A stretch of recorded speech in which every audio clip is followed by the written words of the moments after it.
ሰላም ጤና ይስጥልኝ። የአንድ ዩቲዩብ ነው። አዳዲስና ሰበር መረጃዎች እንዲደርሷችሁ ቻናሉን ላይክ እና ሰብስክራይብ እያደረጋችሁ አብራችሁን ቆዩ። ሰበርና አዳዲስ መረጃዎች ተሰምተዋል። በአሜሪካና በኢራን መካከል ይካሄዳል ተብሎ የሚጠበቀው ሁለተኛው የሰላም ድርድር በዛሬው ዕለት ሊጀመር የሚችልበት ሰፊ ግምት አለ እየተባለ ይገኛል። ምክንያቱ ደግሞ የዩናይትድ ስቴትሱ ምክትል ፕሬዚዳንት ጄዲ ቫንስ ኢስላማባድ ከተገኙ ኢራን ወደ ስፍራው ማቅናት አማራጭ የሌለው ውሳኔ ነው የሚሆነው ተብሏል። ቴህራን ይህን የማታደርግ ከሆነ ግን ትራምፕ በኢራን ላይ ከባድ የተባለ ውሳኔ ሊያሳልፉ እንደሚችሉ እየተነገረ ነው።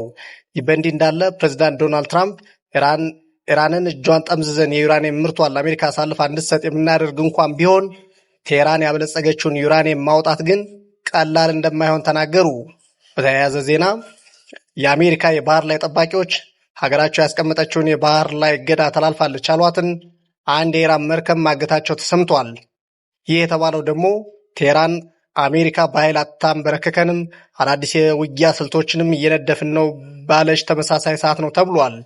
ይህን ተከትሎ የቻይናው ፕሬዚዳንት ዢ ጂንፒንግ በሆርሙዝ በኩል የሚያልፉ የጭነት መርከቦች ጉዳይ በእጅጉ እንደሚያሳስባቸው ተናግረዋል። ፕሬዚዳንቱ አክለውም በሰርጡ የሚደረግ የመርከቦች እንቅስቃሴ ወደ ነበረበት ሰላማዊ ስራው መመለስ አለበት ሲሉ አሳስበዋል። ቻይና የኢራንን ነዳጅ ከሚጠቀሙ ሀገራት ውስጥ በቀዳሚነት የምትጠቀስ መሆኗ የሚታወቅ ነው። የፈረንሳዩ ፕሬዚዳንት ኢማኑኤል ማክሮን ደግሞ ሆርሙዝ ላይ ለተፈጠረው ችግር አሜሪካና ኢራን እኩል ተጠያቂ ናቸው ሲሉ ከሰሱ። ሁለቱም ሀገራት ለዲፕሎማሲያዊ ውይይት ቅድሚያ ባለመስጠታቸው ዓለም እየተበጠበጠ ነው ሲሉ አክለዋል።